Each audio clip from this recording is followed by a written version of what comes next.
신들은 떠나버리고 대지는 파괴되었다. 대도시는 현란한 모습으로 수많은 사람들을 끌어들입니다. 한국뿐 아니라 아프리카에서도 남아메리카에서도 사람들은 시골을 떠나 대도시로 몰려듭니다. 진공청소기가 먼지를 빨아들이듯 대도시는 지금 이 시각에도 수많은 사람들을 빨아들이고 있습니다. 하이데거는 이렇게 고향이 상실된 시대에 어떻게 하면 다시 고향을 회복할 수 있을지를 고뇌했습니다. 그는 이 고향 상실의 시대를 세계는 황폐해졌고 신들은 떠나버렸으며 대지는 파괴되고 인간들은 정체성과 인격을 상실한 채 대중의 일원으로 전락해버린 시대라고 묘사합니다. 오늘날 이 세계는 모든 사물이 고유하고 신비로운 자신의 존재를 드러내는 곳이 아니라 계산과 예측이 가능한 에너지들의 연관체계로 간주되고 있습니다.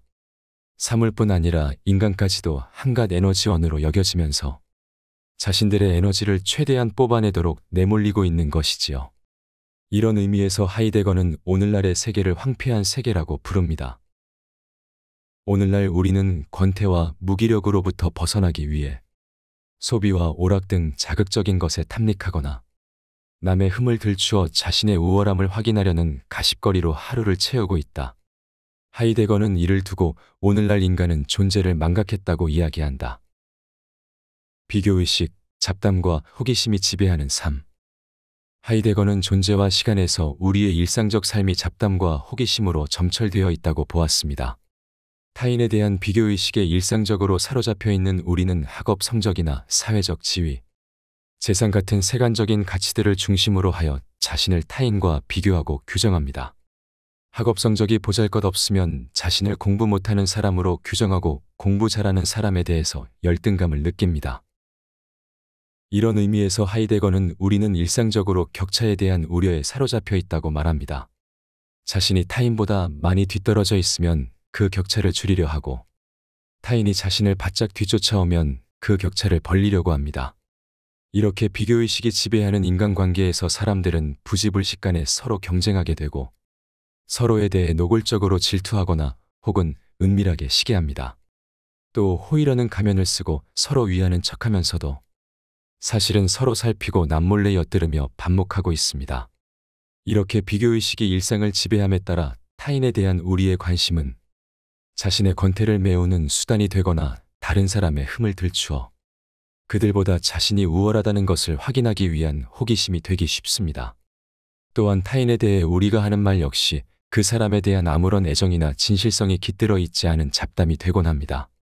우리가 아무리 다른 사람들에 대해서 많은 말을 해도 그 사람은 우리에게 가십거리밖에 되지 못하며 그 사람과 우리 사이의 거리는 좁혀지지 않습니다.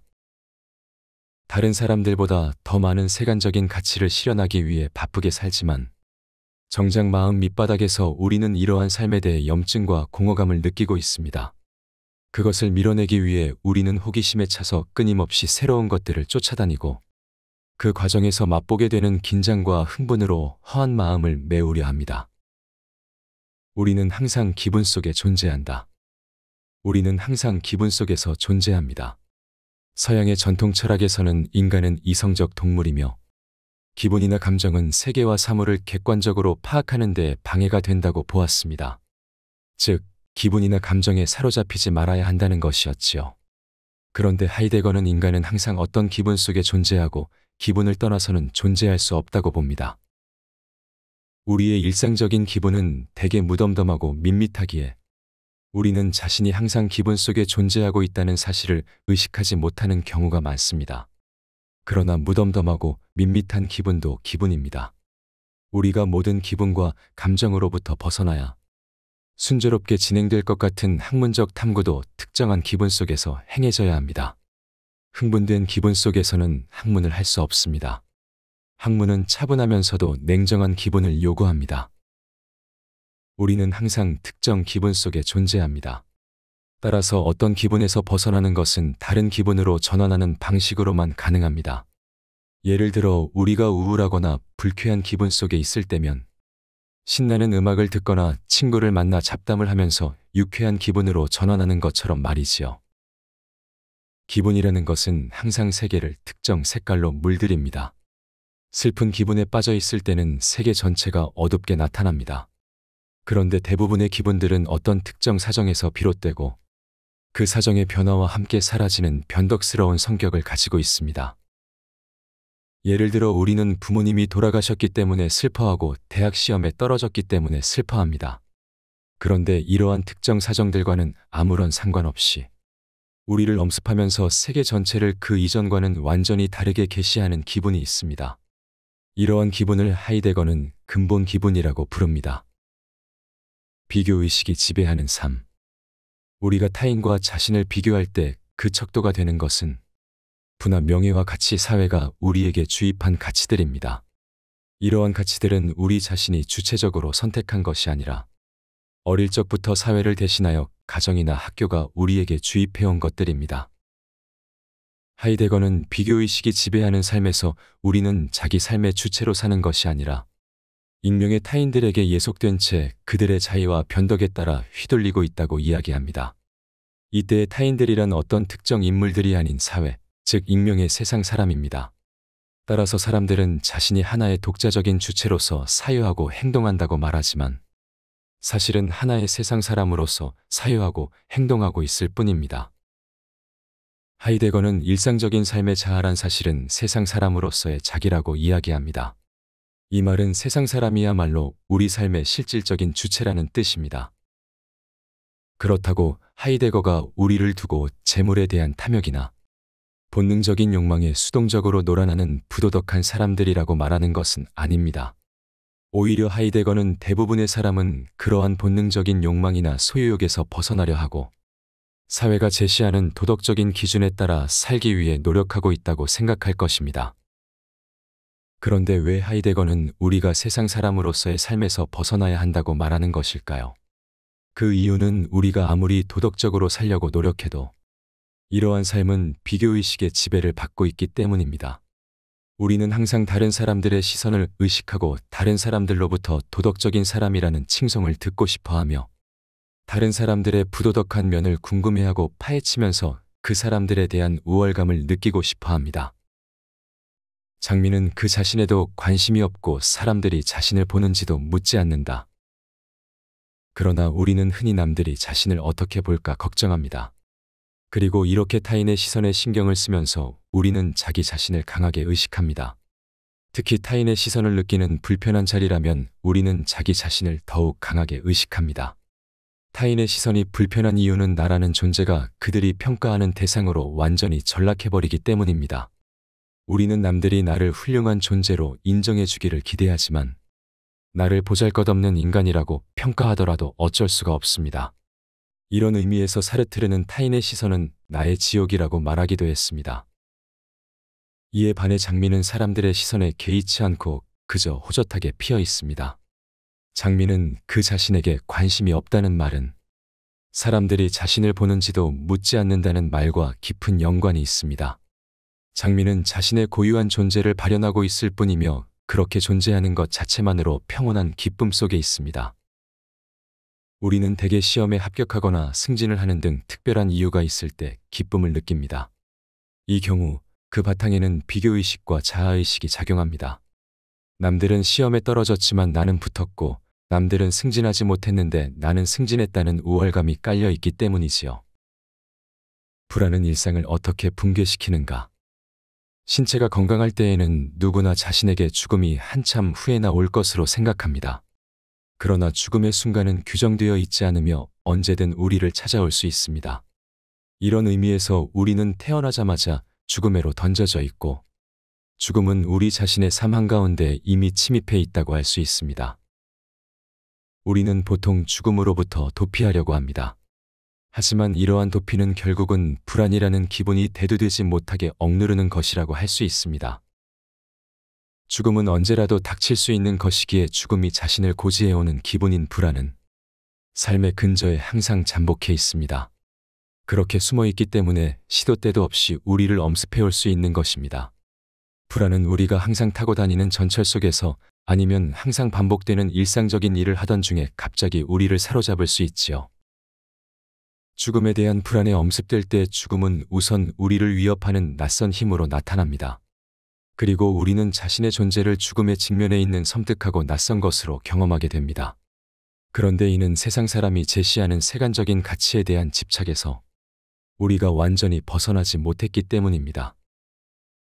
우리가 자명한 것으로 여겨왔던 일상적인 세계가 불안이라는 기분 안에서 붕괴되면 세상 사람이 제시하는 가치와 나의 존재, 그리고 이 세계가 허망하게 느껴집니다.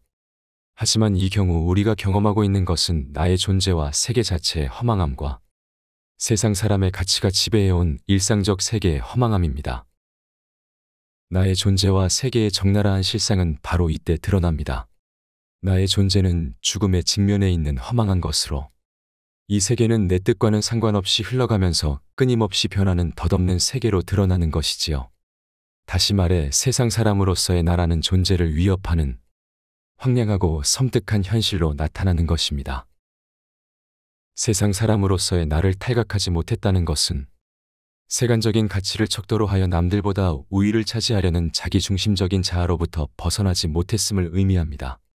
불안이라는 기분을 통해 세간적 가치들이 허망함과 그 가치들을 삶의 목표로 삼고 달려왔던 일상적 삶에 대해 허망함을 느낀다 해도 이것들로부터 완전히 벗어나기란 쉽지 않습니다.